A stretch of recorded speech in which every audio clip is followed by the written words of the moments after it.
If you're an Air Force One fan, you definitely have to be excited about these. Let's take a closer look at the Python Snake.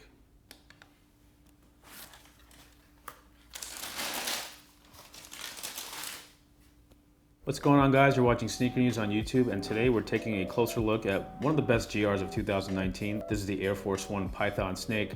Before we show you a closer look, just do us a quick favor, hit that subscribe button, and let's talk about these shoes just for a little bit. So let's go over the basic details. The official release date is Wednesday, May 22nd. We do have a store list already ready for you below, so just hit that link below if you want to know exactly when they're dropping. So yeah, let's get right into it. So, right off the bat, if you're not too well versed with Air Force Ones, they just look like a very clean and basic pair of forces. You got the white on white upper, nothing too crazy. You have a snakeskin print on the swoosh as well as the heel tab. You got your standard black Nike Air tongue label, and you have the old school Nike Air print on the back. Yes, the shoe is nothing too crazy, but it's important because this shoe was sort of part of the first wave of what Nike sportswear came to be. Again, these originally dropped in 1996, and they were referred to as the Python Snake, the Ivory Snake, whatever you want to call them. These were one of the more interesting shoes at the time because snakeskin and stuff was just not really in sneakers at all. Again, let's just quickly talk about the Air Force One a little bit. It was designed by Bruce Kilgore in 1982.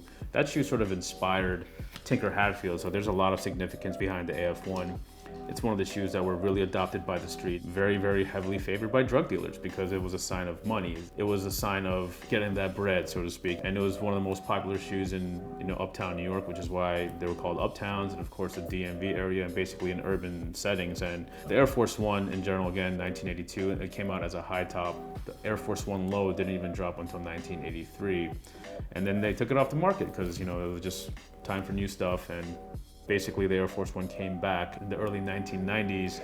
Some of the earlier drops were called Air Force One SC. Now, you might have recognized that lettering on some shoe boxes if you're like a vintage collector, or you just kind of see them on eBay, that lettering SC.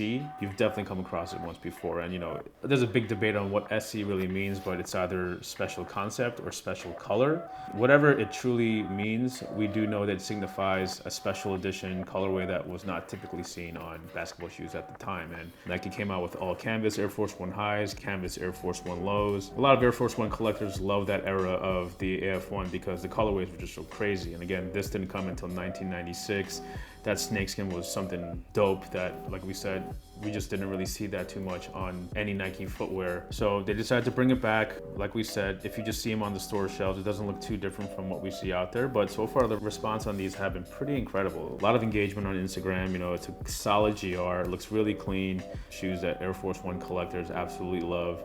And it's coming back. The shape of them are pretty on point. If you look at the toe box, it's not that really boxy toe, slightly lower to the ground. The leather is much different, and it's even kind of mimicking the rolled edges that were common with the Air Force Ones of the mid-1990s. And again, going back to time when these dropped, it was sort of the genesis of Nike sportswear. That's when Dunk started coming out and Air Force One started coming out. Of course, Nike was all about innovation, so they were trying to pump out new Air Max models and Zoom and things of that nature. So sportswear was just sort of this afterthought, and it was an important time. Of course, the legendary designer John Jay, he came up with that Nike NYC logo, considered to be one of the best logos Nike ever put out. Next thing you know, collaborations happened and the rest is history. So not that this shoe necessarily sparked anything, but it just came at a time in an era where sneakerheads or OG sneakerheads just fondly remember. And we're a little surprised that these are getting so much love on Instagram, but we love the shoe. It's a great GR, easily add to the collection. We don't think it's going to be too tough of a pickup.